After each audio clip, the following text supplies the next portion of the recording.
Liverpool's going to win the league. We've got that on tape now. We've got that on No, tape. I'm glad you said that. It's going to be so much sweeter. On tape.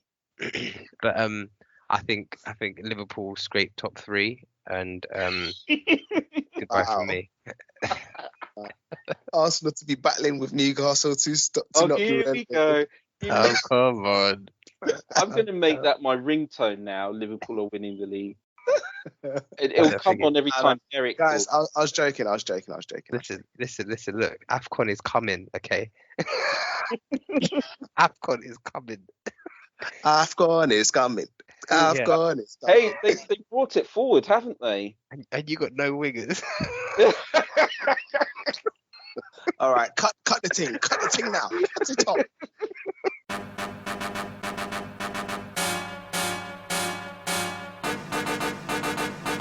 You're all about to witness a monumental throwdown.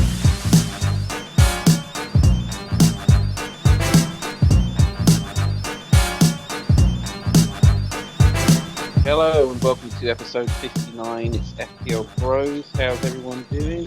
All good from my side. I'm all right. Good. Okay then. Again, we're just gonna kind of keep it short and sweet for everyone. It's been a while, but we'll just do the usual stuff. Have a look at the upcoming game week, and then maybe see if we've got any thoughts on one Ralf Rangnick, who is doing his thing in Man United. Everyone good with that? You're all about to witness a monumental throwdown. All right then. So last week's scores that would have been game week 15. Is that right? Yeah, I think. Yeah, I know. I think it was a low scoring week for everyone. Yeah, I'm happy for you to go first. All right then. So I limped over the line with 48 points, and yeah, I was one of the people who it was a choice of Son or Kane, and I obviously made the wrong one by going for Kane. Yeah, he's always the wrong choice. Yeah, there was a no-show from Smith Rowe, and a no-show from Tony as well, and Reece James managed to get 0 points because I think he got a yellow card and Chelsea conceded 3 goals. And my game week was just saved by Mason Mount. Good old Mace. Good old Mace. You know, I kind of took a punt on him, and in the last couple of game weeks he's delivered for me, so it's kind of worked out all right. But I think most people have Rafinha, so it doesn't make a huge amount of difference. Well, it hasn't made a huge amount, but that's the story of my game week, really. Obviously, I've got problems to deal with, but who wants to go next with theirs? I can go. Yeah. So it looked like my game week was going left, to be honest with you, and it was. But luckily, some players didn't play, and I managed to catch a calm 14 points off the bench. Yeah. Oh my god, I can't believe that. Yeah, I had Antonio on the bench, and then I had Gray on the bench, and Dini and Smith Rowe didn't get a look in, so they both swapped and came onto the pitch, and I was just like, boy. And Gray, obviously, I know that game very well. I watched it, and I almost cried. Yeah. Oh my god. That's unpleasant when that happened. It's just a tough watch because it was really like it was atrocious performance from Arsenal. I just don't even know what's happening there. But the goal, I mean, no one's saving that. I don't care who you are, pinging off the post from outside the box. You don't get much better than that. And he was causing real problems on our right side. So yeah, it was a good game. It was a good game. Antonio with a little assist as well, 5 points. Can't knock him there, you know. Yeah, so yeah, and obviously I had Son. I have a real aversion to Kane. If there's any new listeners, you might know. I hate him. So we'll leave that one there. And yeah, I had a Trent Alexander-Arnold in defence who and captain Salah, of course. So those were my main draws. Trent with 9, captain Salah 12, Son 13, Gray 9. So that really kept me up to quite a nice score of 61, considering what everyone else was getting. I was probably one of the higher performing ones this week, which is really good. Helped me out. It got me one position up in my work league, so that felt good. Yeah, no, you go. You're snatching that crown. That's what it's all about. I'm still 7th. Yeah, but I bet a whole load of them have like played like bench or something. That's how Yeah, it I usually think goes I down. think I think some of them have played some of their cards. I haven't played any yet, but I think some people have. Yeah. Yeah, that's right. You save it until later on, and then they'll be just like, "What? Oh yeah, okay." I finished with a measly 45 points, nothing outstanding. I got a bit lucky with the subbing in of ESR for Mankilo, who brought me 5 points, so I was quite happy with that. So yeah, just a standard week. I definitely need to get rid of Kane, especially with the upcoming blank for Spurs, where the game's postponed due to COVID. But yeah, well, it wasn't a great week, but it could have been worse. It could have been much worse. One thing I will mention though is if I'd only listened to my player picks, I would have been laughing because my player pick for last week were Son and Sterling, who both Very, returned. very good player picks, I have to say. So Yeah. yeah, gutted about that. Yeah. Obviously, my play picks are terrible because if I'm correct, both my players got injured. So Yeah, you're really unlucky with that. Yeah. that just sucks. Doubly sucks. But Ain't easy. Ain't easy. But I mean, I think my player pick was Bernardo Silva. I can't remember my second Yeah. one. I think my second one was Very ESR, who didn't get off the bench. But Yeah. Bernardo Silva, I mean, but man, he's on cracking form at the moment, and Yeah, with, he with is. the kind of games that City have got coming up, I don't know, long may it continue, kind of thing. Yeah, no, he's definitely worth a look. Although I might have more to say about that later. You're all about to witness a monumental throwdown. Okay, so briefly before we get on to game week 16 player picks and predictions, obviously the big story which has happened since we last did an episode was Ralf Rangnick finally taking charge of Manchester United, although some people are convinced that he was taking charge from his bedroom in Germany before or everyone to talk about it. But yeah, there's not gonna be any long late intro to this. Who's got any thoughts on Rangnick, or do you want to hear mine if anyone's interested? I Yeah, mean, you go first. yeah, you go Yeah. first, and then I'll see if I can add something to Fair it. enough. Okay, so we've all heard about how he likes the counter pressing and how apparently he's a big fan of 4-2-2-2, which we've already seen in the Premier League with Ralph Hasenhüttl and Southampton. And the idea behind that is that the fullbacks basically get to run up and down the length of the pitch without any wingers getting in the way. If you're a fullback in a Rangnick system, you're expected to be very fit and basically run up and down the pitch. Because if you're doing the pressing, or getting back defensively, pressing, or you're moving quickly forward in the counter attack. So that people are seen to think that that's what he's going to bring to Manchester United, and he has done that so far. The other thing, obviously, is that a lot of people pointed out that with gegenpressing, it's all about pressing from the front, and they just didn't think that Cristiano Ronaldo would fit into that. And I am aware that everybody's got their own opinion about this, but I would just like to say that a player of Ronaldo's caliber, I don't see any reason why he can't adapt his game.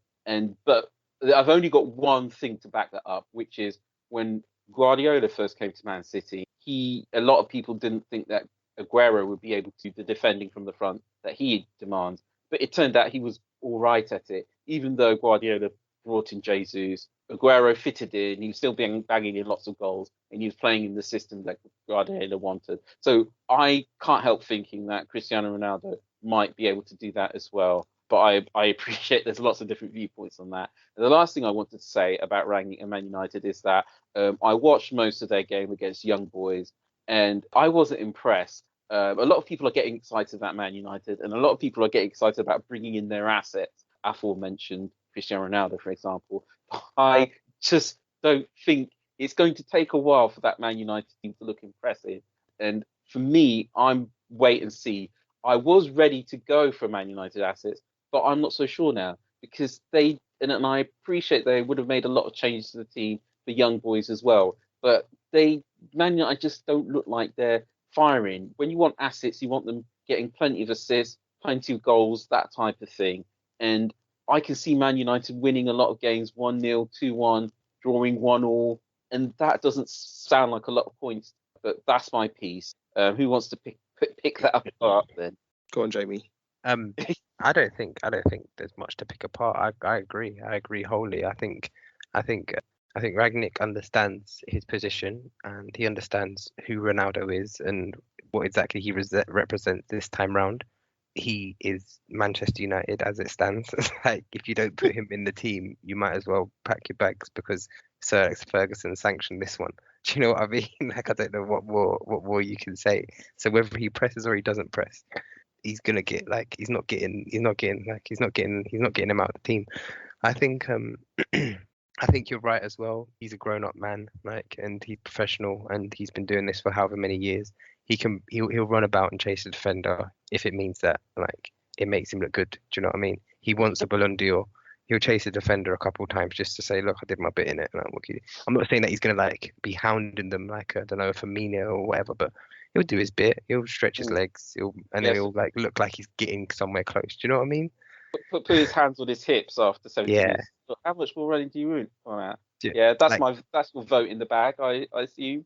Yeah, like, he'll do that thing where they call it activating the press. So basically, he'll be the first one to run, and then Fernandez and these guys will sprint around him. So he'll do that. But yeah, I don't know. I mean, I don't know enough about Rangnick to give a good response, but I think there's a lot of work on this team. I mean, at least when Arsenal played them, obviously I know it wasn't Rangnick, but they said that there was, like, Rangnick flavours in the team. I don't know, but man, that game, if there was a way that we could both leave with 0 points, we deserved it. Honestly, like, that game was atrocious. The way it must have been the worst 3-2 I've ever seen in my life. It makes it seem like it was an exciting game. It was absolute poo. Like, it was so bad. It was so bad. Yeah, I just want to say, you can see that he's trying to do something, but it's so much work to do. It's just a mess. A lot. Young boys burn. I'm sorry, Man United made them look world class some phases of the game. I'm not saying all phases of the game, but I read somewhere that they had more shots on the Man United goal than Man United did. But anyway, I'll shut up now. No, I agree. I haven't got much to say on him. I'll only say that he's still new at United. He's probably going to want to build a team around how he plays. He's quite adventurous type of manager. Some of the players wouldn't suit his playing style, so he's going to ship them out and get the players he wants. So I think I would be cautious to think that United are going to suddenly change and start playing like your Cities, your Liverpools. I don't think they have been drilled to play like that by Oli. So I wouldn't expect any sudden changes. Therefore, my stance still remains the same on any of the United assets. I wouldn't really touch them apart from maybe Ronaldo, just because he's such a clinical goal scorer.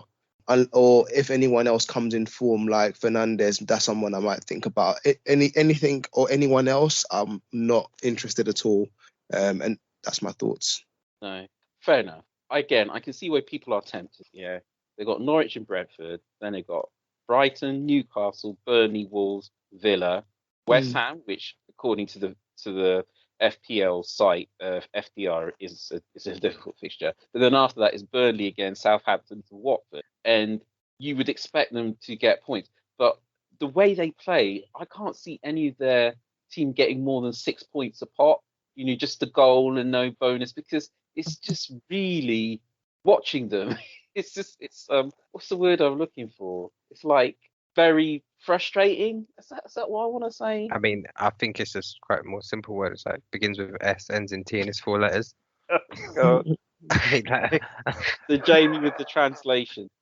One other thing I did want to say is that a lot of people think that Rangnick, apparently he's been talking up Mason Greenwood, but again, I don't know if he's going to go straight back into the side. I don't know if he's going to play every game. He gets busy over Christmas. There's a lot of rest in the rotation, and again, with the 1-0 wins, what are you getting from? But a lot of people reckon that Wan-Bissaka's time at Man United will be coming to a close with Rangnick, because they say he doesn't do enough of what the modern fullback does. And my response to that is Wan-Bissaka, there's no reason why he can't also change and improve.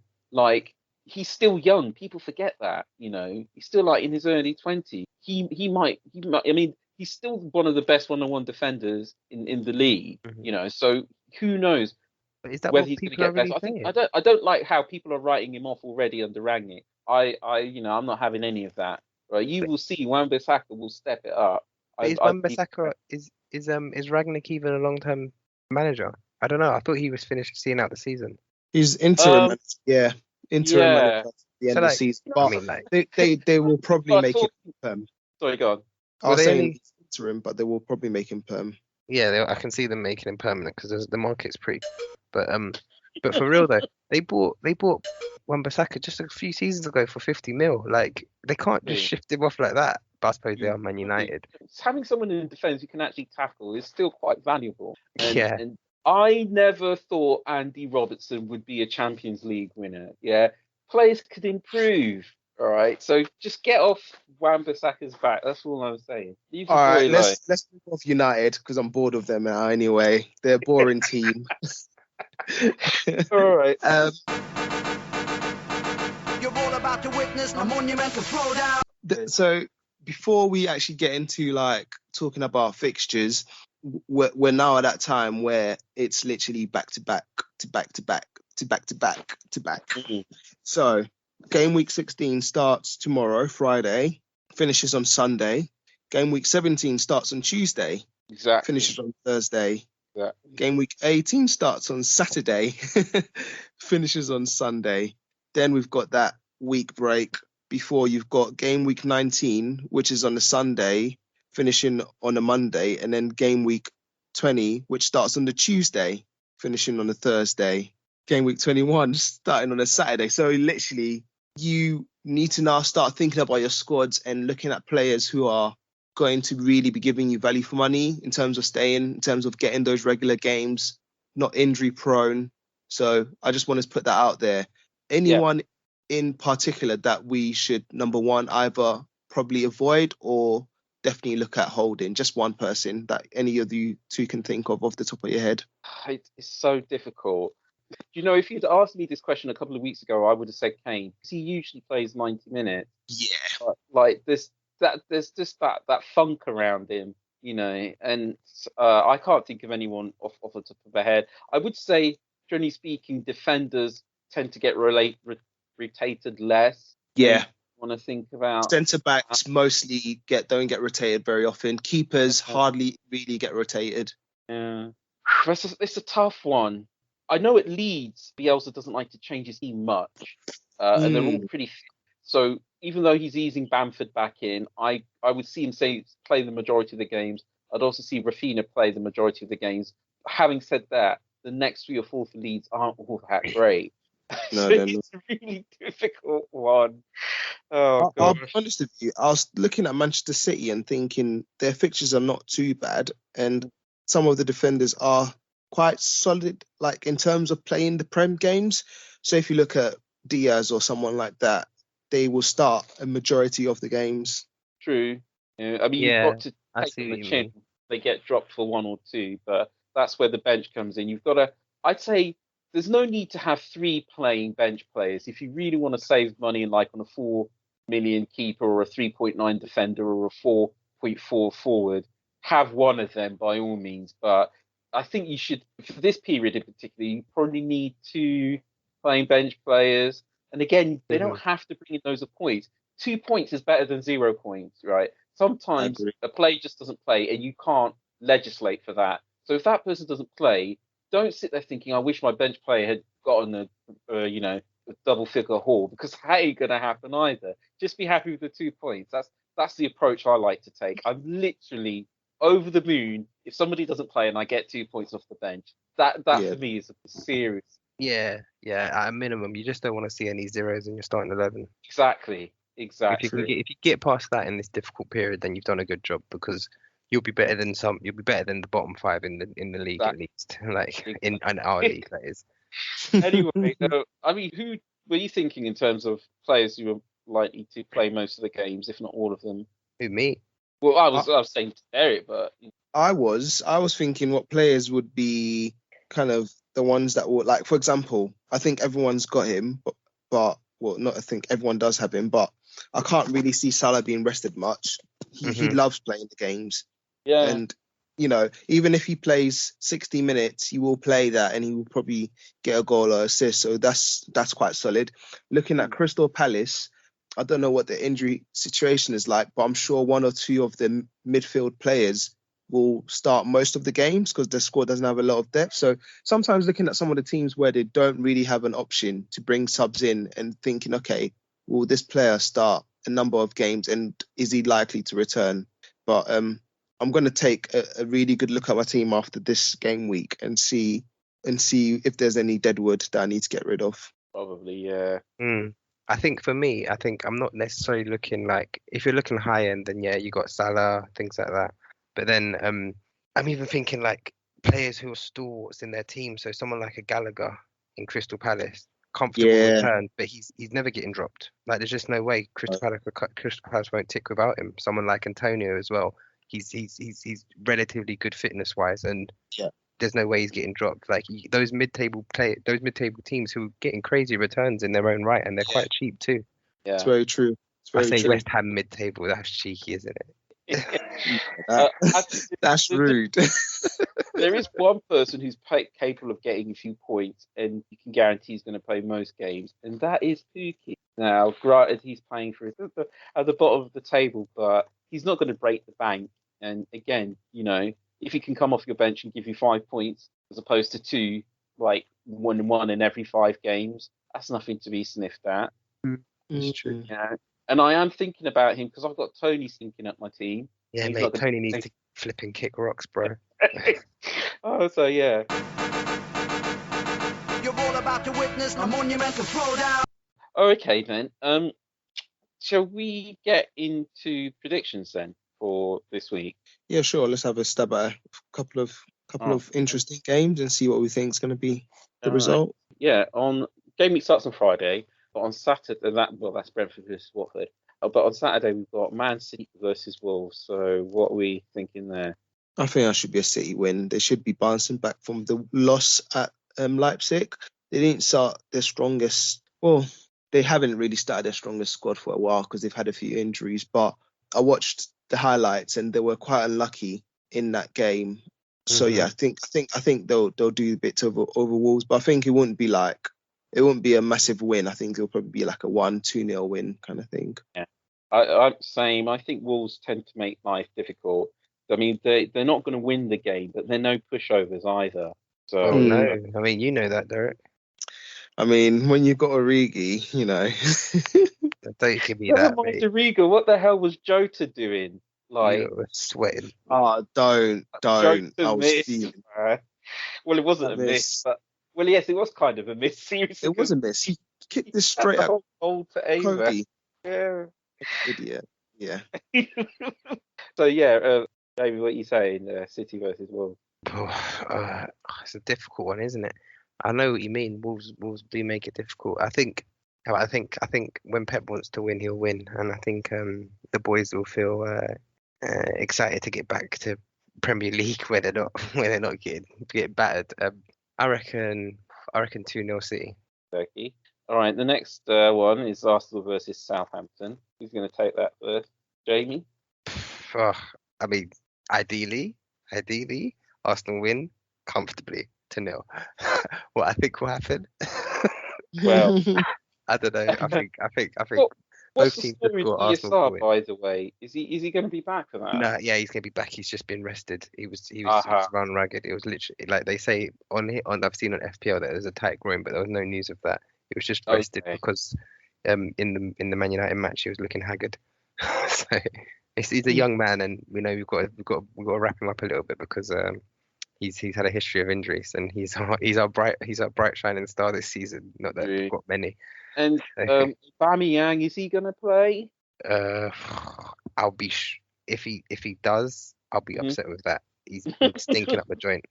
Yeah, he's not exactly flavour of the month over the Emirates, is he? It's just I don't know. I just don't know what like he needs to be sat on the bench and told to buck up his ideas because yeah.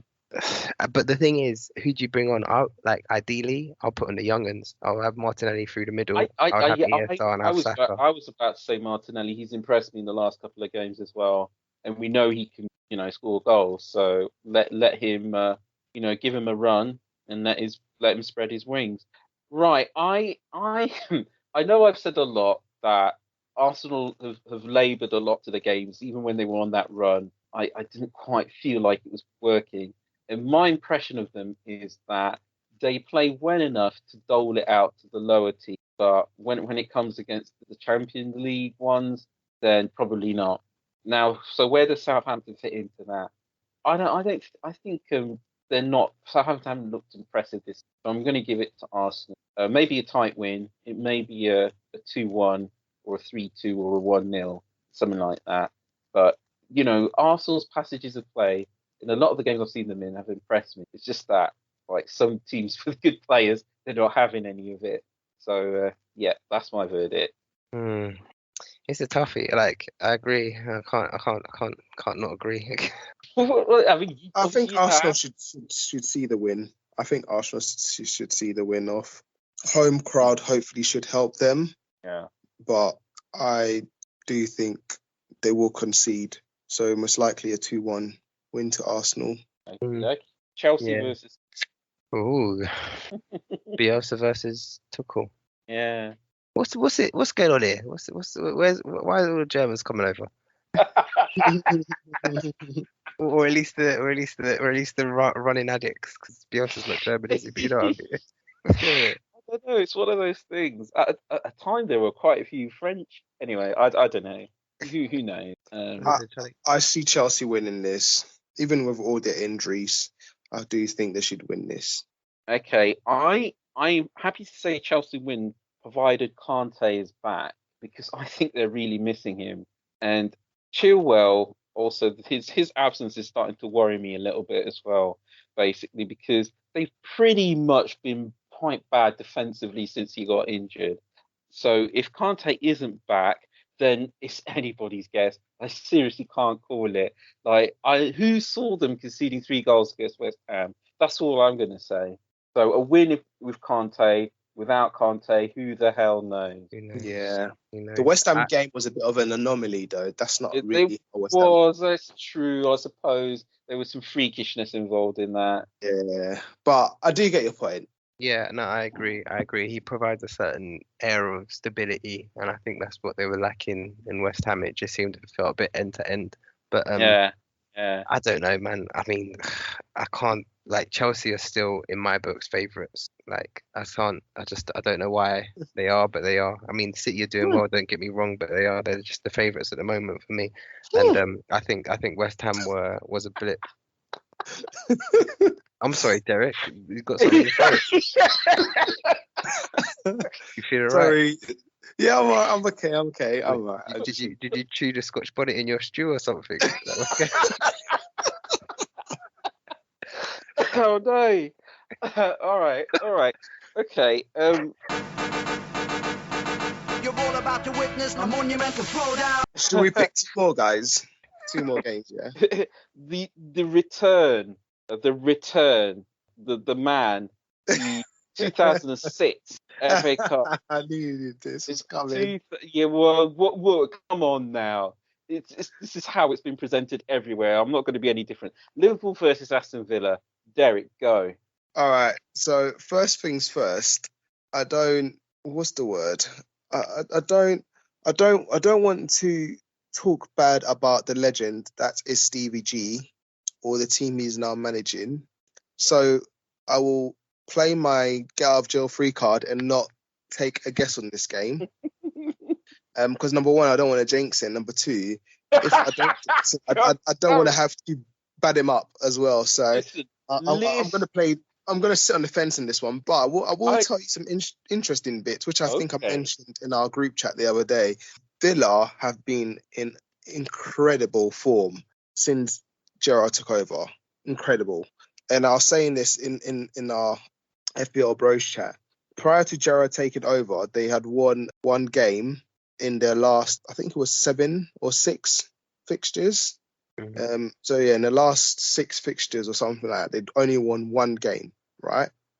And since Gerrard took over, they've won 3 in their last 4. That is amazing stats. And they haven't played teams that have been rubbish. They've played Brighton, who've been giving a lot of teams problems. They've played Palace, who've been beating teams and beat them. They've only lost to Manchester City by a narrow 1 goal. And then they beat Leicester. who destroyed Manchester United. So you have to put some respect on what Gerrard's already achieved. Now, on the other hand, this is going to be in the Kop, right? So Liverpool have an amazing record at home. So I don't expect them to lose, but that's what I'm going to say. Listen, Jamie gave it up, and he gave a prediction when Crystal Palace played Arsenal, didn't he, Jamie? That's got to be just as difficult, you know. Yeah, that's true. Yeah, you're right. All right, do you know what I'm going to do? I'm going to do a Jamie. I'm going to call it and say Liverpool to win, but then I just won't be on the next podcast. Right. Okay. I've said this before, and even though everything you said about Villa may be proving this wrong, I'm going to stick to my gun. The word on the street is that Gerrard's teams are a little bit open at the back, and he may just have gotten away with it with the last 3 or 4 games he's had with Villa. Now, some people are saying he's improved the defence, but everything isn't always as it seems, you know. And if he really is manager who's more about the attack than the defence, we are going to find out against Liverpool, aren't we? Having said that, it's a Liverpool win all day long, my friend. All right, you can't front on that. You absolutely cannot, right? But then there was that 7-2 result, so I don't know. I mean, I'm just Jamie. So, Jamie, you need to behave, you know, because I know what's going through your head. All right. Liverpool are on great form. I'll start off. What is it? It's a compliment sandwich. Liverpool on great form, and I've seen Liverpool on great form before. And then they went to Villa, and it didn't go so well for them. So I'm intrigued to see what happens. The only thing that stands in Liverpool's way is that Gerrard is a better manager than he was a player. So it's gonna be tough for them. How dare you say that? Lock this off. Lock this whole call off right now. Stop recording so I can say some words which I can't say while you're recording, please. Nah, I don't know. I think there's gonna be no love lost. I mean, look, he spoke about it. Gerrard spoke about it, and he said, look, Liverpool, they're in my heart, but I'm going there for 3 points, and there's no two ways about it. So I think it's gonna be a tough game. But I just don't think Villa have got enough for Liverpool. I'll be honest with you. Liverpool will run through them like a hot knife through butter. It's gonna be pretty. I think it's gonna be quite devastating. That confidence is something else. I mean, I'd expect him to say something like, "We're gonna put up a good game," or we're not gonna make it easy for them. No, but he's just straight up saying, "I'm coming out for 3 points." That's it. He said, look, this is the Premier League, and you've got every game you've got to go in with the mentality that you're getting 3 points. I mean, that's it. And he said, look, Liverpool's no different. Like I'm a manager of Aston Villa, and that's just the way it's going to be. The last time Liverpool scored less than 2 goals at home was against Chelsea in August. Yeah, mate. But the thing is, have you faced big Tyrone Ming since then? More like Big Ty. Tyrone's not messy. Big Ty. You put that stud through your nose like Zlatan Ibrahimovic. He ain't messing. Or bloody what's the loser's name? Flipping did it to Tomiyasu at the weekend. Oh, stepped on his face. That was cold. I missed that. He stood on his face. Wow. Like he literally stood on his face. Was it Richarlison? Have you guys played Tekken? You know when you do that move with that guy, when you run over them, he runs over them. Is it Paul or something? I can't remember. Yeah, I think you're right. It was basically like that. It was cold. Wait, who missed that? Was that Richarlison? No, it wasn't Richarlison. It was his name escapes me. He's Alan. No, the defender, but he plays wing back as well. Oh, he plays across the back line, but he's mixed race. What? Oh, everyone wanted him for a while. Never mind. Okay, then. Everyone wanted him for a while. We'll see what happens. He stood on his face. It was cold. Let's see. I'm excited for the Liverpool game though. Norwich Norwich versus Man United. Norwich versus Man Yeah, United. this is going to be a big game, you know, It is Mhm. undoubtedly. because United are away from home, and they, on paper, they have a much better team than Norwich, right? But Norwich have been trying to do a thing recently. Yeah. Like, Well, that's apart the from, I thing. was going to say, Their apart from managers. losing to Tottenham, they've done Yeah. okay. Yeah. So, sorry, I keep interrupting you. What have you got a prediction? I think a draw. Huh, Jamie? I don't know. I agree. I think they'll share the spoils. I think it'll be a draw, but I think it'll be a hard pressed draw, and I think Man United fans will be under the impression that they're going there to get an easy win. But Yeah. I think but then I don't know. Yeah, no, I'm right. I think it'll be a draw, and I think Man United fans will get cocky, and then they'll be sorely mistaken.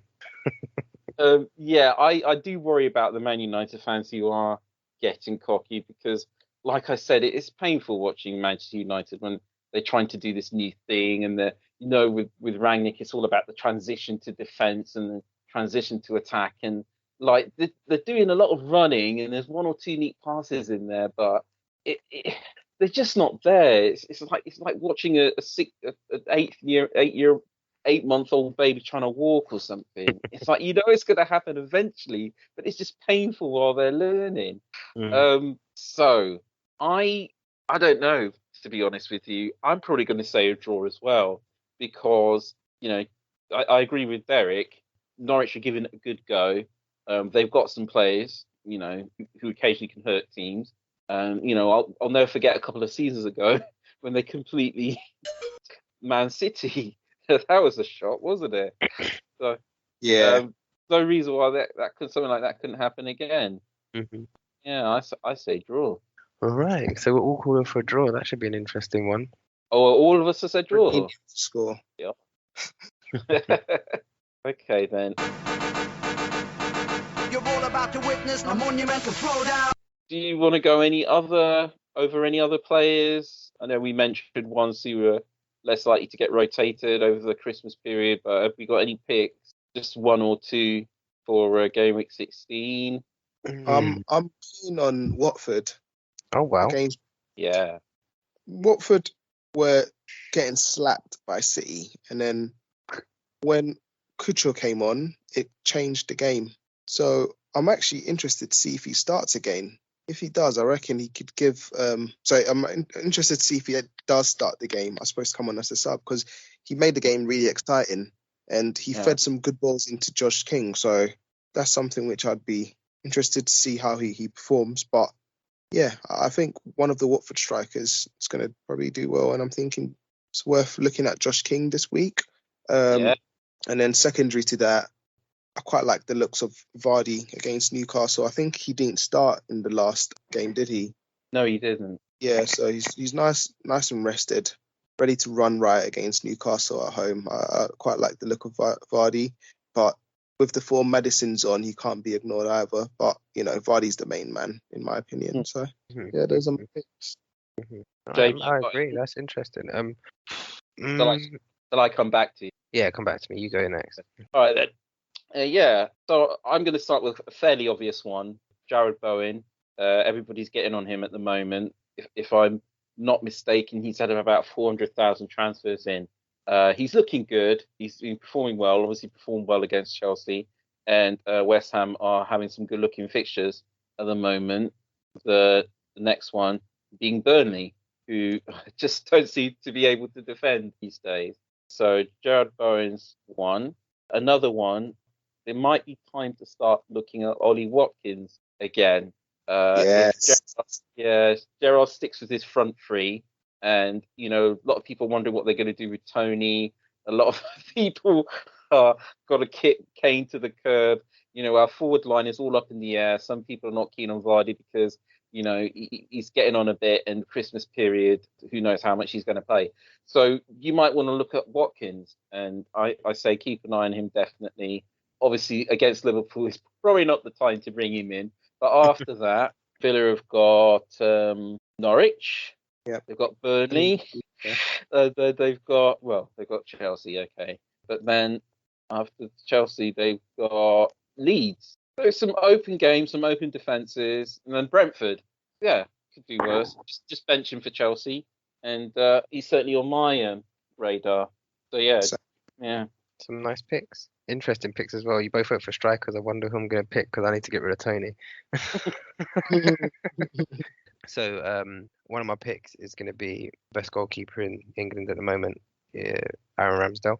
So I pick him because mainly I think he's a solid keeper, and Arsenal, they heavily invested in their backline, and bar recent results, they're generally a competent bunch. We've got West Ham coming up next game week, well week after next, but between those we've got Southampton, Leeds, Norwich. So I think that's a run of safe-ish fixtures. I think we can handle them in defence. I say that tentatively because we're a pretty dreadful side at the moment.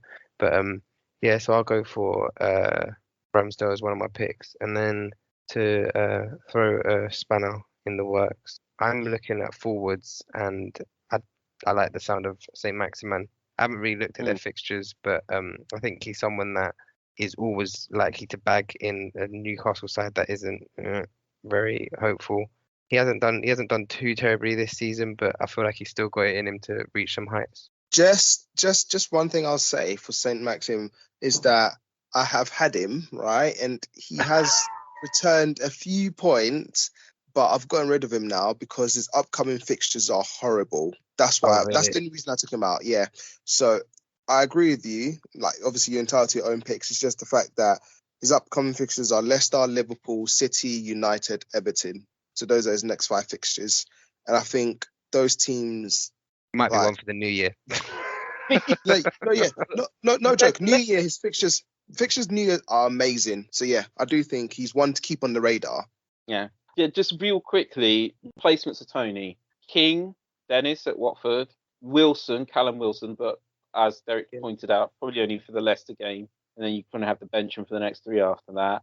Antonio, if you go up that far, can they go up that far? Because they're coming back into some good fixtures. And then possibly Pookie if you want to save money and spend it somewhere else.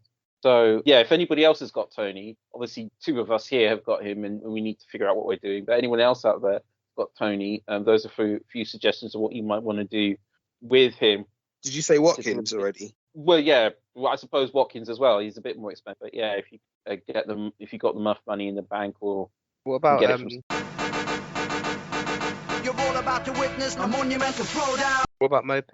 Playing against no joke. I hate him. I hate someone him. who's got Mope in my rivals, and they keep getting points, and I'm getting so upset. Like, why?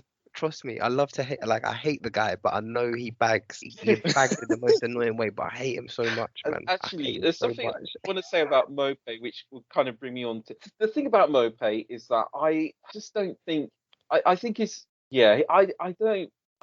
I'm sorry, but to me the numbers say that he's not somebody who is really going to score much. And when he does, if you ask me, it's more an outlier than anything else. I could be wrong about that. The only person I like at Brighton is Lamptey anyway. So I'm just biased. But I also wanted to briefly say, I know that Silva is the favourite of the month, but Gundogan and Foden, I reckon, are better picks as well. Because... yes! All right. Foden! Why am I saying that? I'm saying that because Bernardo Silva, apparently he's had, 9 shots and scored with 5 of them. So that, to me, that's not sustainable. But you've got Gundogan who's on penalties, Foden. They just are more involved. I think Bernardo Silva's been a bit fluky. But then again, maybe fluky is the way to go. Sometimes I'm not going to lie. Sorry to interrupt.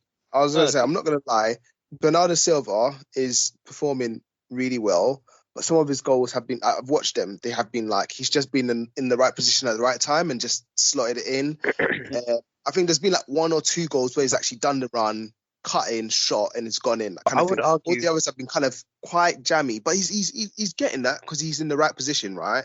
Whereas Foden, oh my God, when Foden's running at the defenders, right, you can see they're scared. You can see the fear in the eyes. And he's like, he can shoot with his left, shoot with his right. He can cross. He's just like, Right. like Okay, so Foden Jamie, looks dangerous.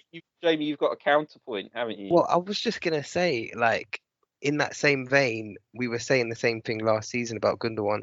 We were saying, man, what is he even doing? He just seems to be there at the right time and he's bagging it. And that's just You're the pet right. peeve. And he did that for how many games? He did that for like Yeah, 13 games on the yeah. bout. No, it's true. I got punished last year because I refused to. I was like, nah, it's all luck. Mate, But his numbers are actually better than Silver. But it depends on what you like. If you see somebody playing and they just look good for you, then I say go for it. Do go for it. Do it. But I think the problem with Man City is that they've got their middle three and they've got their front three most of the time, or sometimes it's like, I don't know, 4-2-3-1 or whatever, and sometimes Bernardo's in the front and sometimes he's in the middle, and when with KDB back, I don't know. I'm just looking for reasons not to get him, but on the flip side, people can think of plenty of reasons to get him, so that's just one to chew on there. all jokes Now aside, is all though. right. All jokes aside, though, Wagwan, can Jota play all three positions at once? What happens when AFCON happens? So we'll have He will Jota. play all three. We'll have Jota on the left. We'll have Origi in the middle, and we'll have Minamino on the right.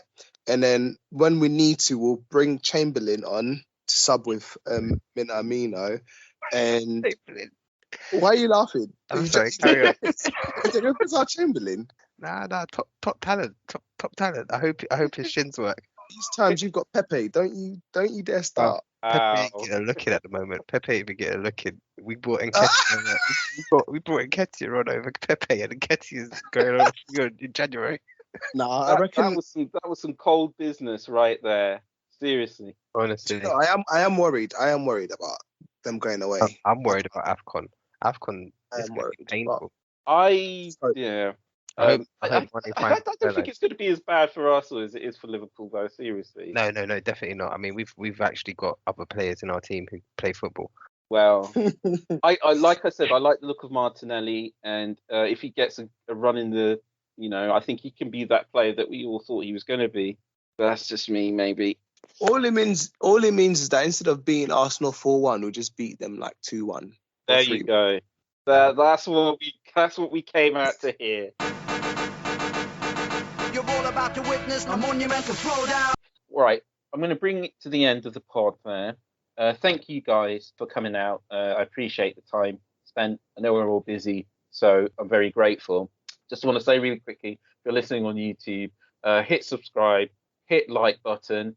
Okay, you have unlimited likes, so you might as well give one to us. If you're listening, you must like us, so please hit the like button. Thank you very much. But apart from that, then I'm just going to say, I'm going to sign off and say goodbye, everybody, and have a good game week. Cheerio. All right. Bye-bye. Goodbye.